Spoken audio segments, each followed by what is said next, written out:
Hi everyone, my name is Katie. I am the designer and illustrator and publisher of Lair. It's a Mint 10 solitaire game that plays in about 10 to 15 minutes. And today I'm going to teach you how to play. So setup is pretty easy. In the Mint 10 you'll get 7 Predator cards. You'll go ahead and shuffle those and set them to the side. Same with the prey deck. There's 7. Shuffle, put it to the side. You have your lizard here, which is your character that you're going to be playing as. You'll take the 3 red cubes representing your health, and you'll place them on the hearts to the side. So you'll start the game with 3 health. Right here are going to be the amount of eggs that you can collect in the game. The goal of the game is to get the most eggs that you can, because that determines kind of where you land on the tallying the points scale. So 1 to 4 eggs, you're just hatched, so you're new to the world, still trying to figure out your lair. And then there's Jumping Juvenile, which is 5 to 8 eggs. 9 to 12 is Aging Adults, and then 13 to 16 eggs, which is the most that you can get. You're a wise elder. You know your lair pretty well. You'll place your lizard cube, which is the green cube, on this card here. This card will always be played first because it has the den. It's double-sided, so you can pick which side that you want to play with. I usually default to this because I like trying to get this corner egg right here. Each lair card has 6 sections, which you can see in squares.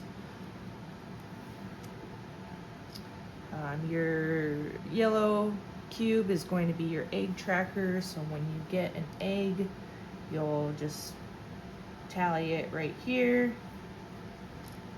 And then you have the brown cubes, which represent boulders, so we'll get to the boulders a little later. And then to the side, what you'll do, there's a total of 17 lair cards excluding this one, so 18 total. You'll basically take 8 of them, so you're working with 9 total, including this, and then the remainder is going to go back in the box. You might still use these later because there are some prey cards that allow you to take from there, but if you don't get those, you won't be playing with them. So you have your 8 here. You'll basically just shuffle them up, and to start, you'll take 2. So we'll go over the icons on the cards first because that's important to know before you start playing. So you have a snake, a king snake, a cricket, and then we can see on this card it's just a regular egg. Most of them in the deck it won't show ×2, but this one and this one, if you land on it, you get, or go through them, you get 2 eggs instead of the usual 1. So a snake loses you health. If you land on a snake and end your turn on a snake, you get -2 health. So you would take 2 cubes and you would set them to the side, which you have to be kind of careful with these snakes because you can lose health really quickly and then lose the game quickly if you're not careful. If you just move through a snake, you would only take 1 health. So landing on is -2, passing through is -1. The cricket is the opposite. You would gain health. So if you land on a cricket, you would get +2 health.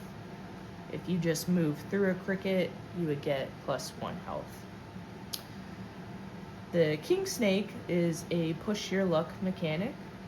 So when you move through a king snake, or land on a king snake, you immediately have to stop your movement and roll to determine the outcome of the king snake. So that can be seen on the 5th page in the rule book. So let's say I have my setup like this right now, and I roll a 1, 2, 3, 4, let's say 5. So I roll a 5. You can retrace your movement. However, so if this was a regular egg, what I could do is I can move backwards. But because it's a king snake, I have to stop my movement and perform its action. So roll to determine my outcome. After I roll and after I perform that outcome, I can continue my movement. So I would move my fifth roll. So if you do a 1 or a 2, you would draw a predator deck card, and it tells you what to do. So I would lose 1 health in this case. If I roll a 3, I fall into a trap. So what that means is I would basically take the top card of the deck that I'm playing with and create a new lair. So I have to make sure that it's in the same orientation as where I'm currently at. So I could do this, or I could do this. I cannot do it vertical. So I would basically start a new lair and fall into it. I'm probably gonna do this way, just so I don't land on that snake. However, if I were to do this, falling onto an icon doesn't trigger that icon. So even if I did do this, I wouldn't take -2 health. However, once you fall into a trap, you're always going to take at least 1 damage, and you're going to crack an egg. So for example, if I had 4 eggs here, I would lose an egg because it cracked on my way down. So that's if you roll a 3.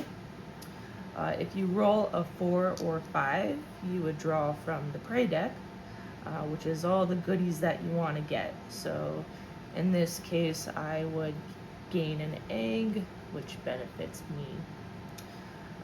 If you roll a 6, that's kind of what you're going for. So you defeat the snake, you gain 2 eggs, and then you drop a boulder on the king snake. So now that we're at boulders, I can explain how those work.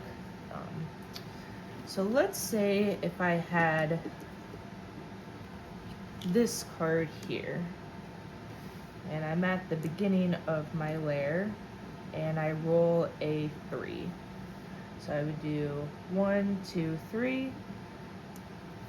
Once you land on an egg or pass through an egg, a boulder falls because you can't collect that egg again. If you land on an egg, the boulder is going to fall on you, so you would lose in health. However, as we just saw,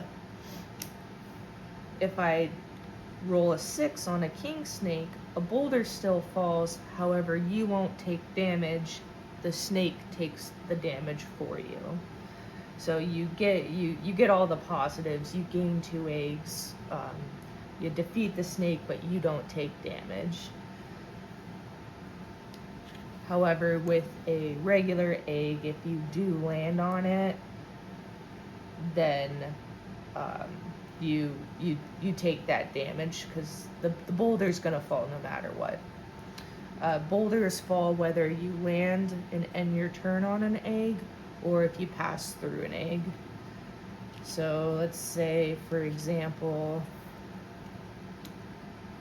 I roll a 4 and I take my lizard 1, 2, 3, 4. I still pass through that egg, gain it on my tracker, and a boulder will still fall. However, since I didn't end my turn there, I don't take any damage. Once you're done, so what a turn looks like is you have your two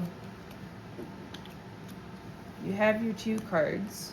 So what you'll do is choose one of them and then place it in your lair. When you're placing a lair card, it has to overlap by at least one square. So it can be more than one square, but it has to be at least a minimum of one. You can't overlap on your den, on a lizard, or on a boulder. So you have to be kind of careful of being trapped in, which I will explain right now for you. So you're basically trapped when you have no movement to do and you can't progress in your lair. So for example, let's pretend that there was a boulder right here and my lizard was right here. I can't progress in my lair anymore. I can't lay down any card that overlaps that will allow me to move my lizard. So if you're in a situation where that happens, you're gonna take 1 damage and your lizard is going to go back to the beginning of the entrance. And then you can kind of go from there. So you don't want to get trapped in, basically.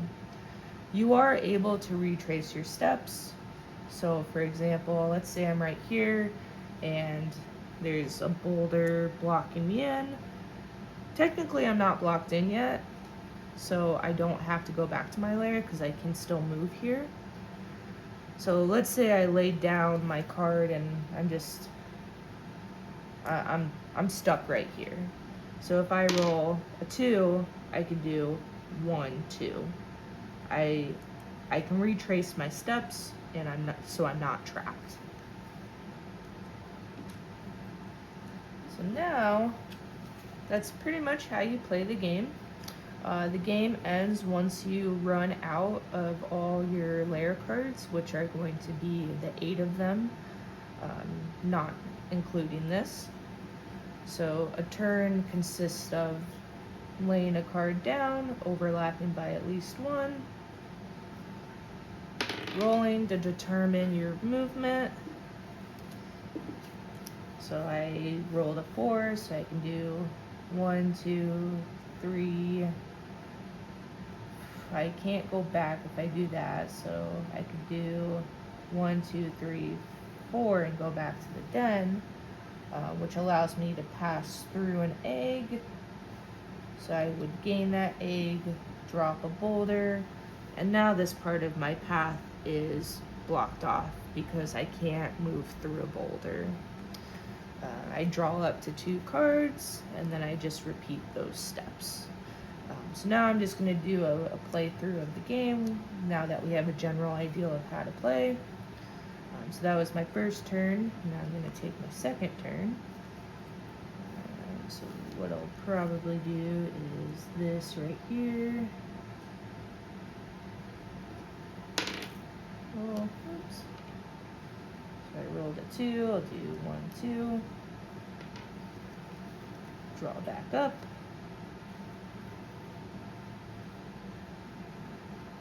Go here.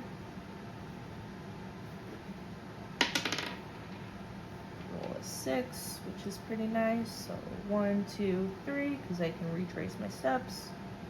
4, 5, 6. So that will bring me here. I'll place a boulder on that egg because I can't collect it again. And I'll move my tracker up. I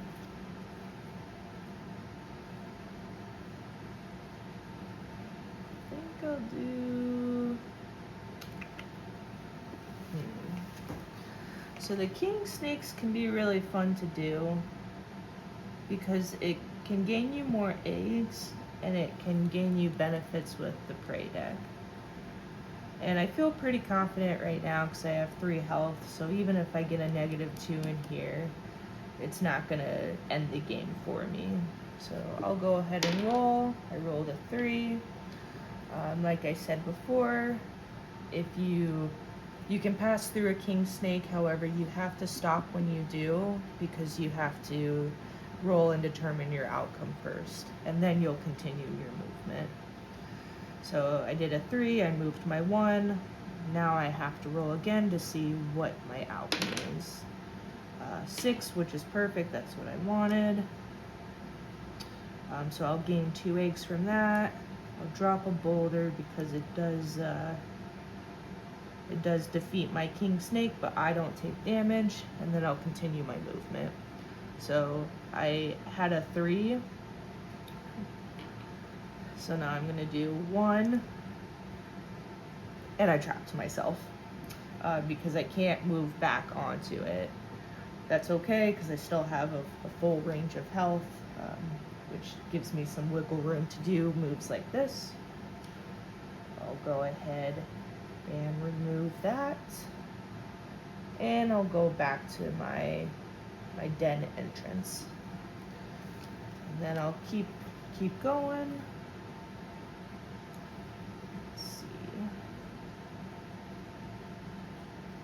Pretty good about that one. So hopefully I can roll a high number. 5, that's not bad.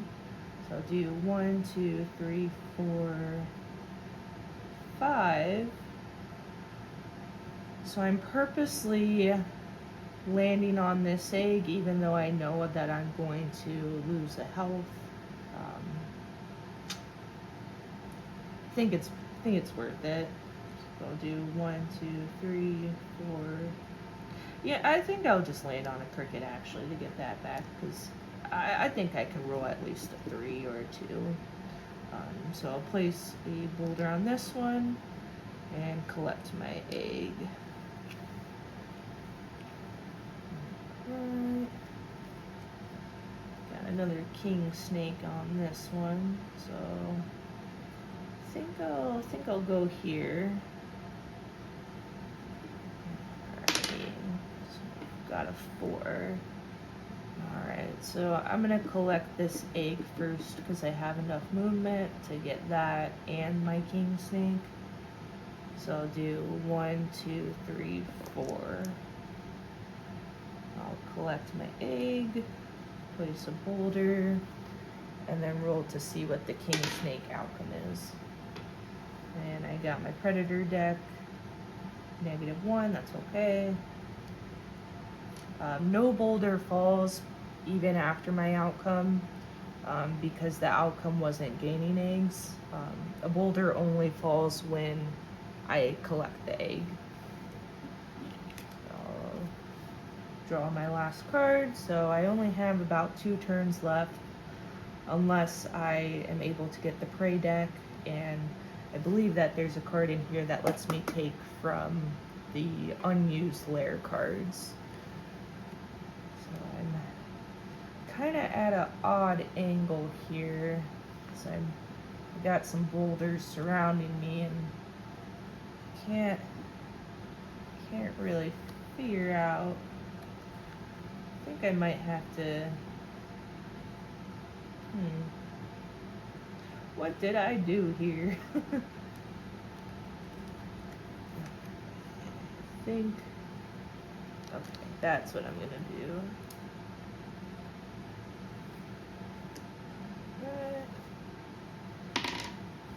5. So 1, 2, 3, 4, 5.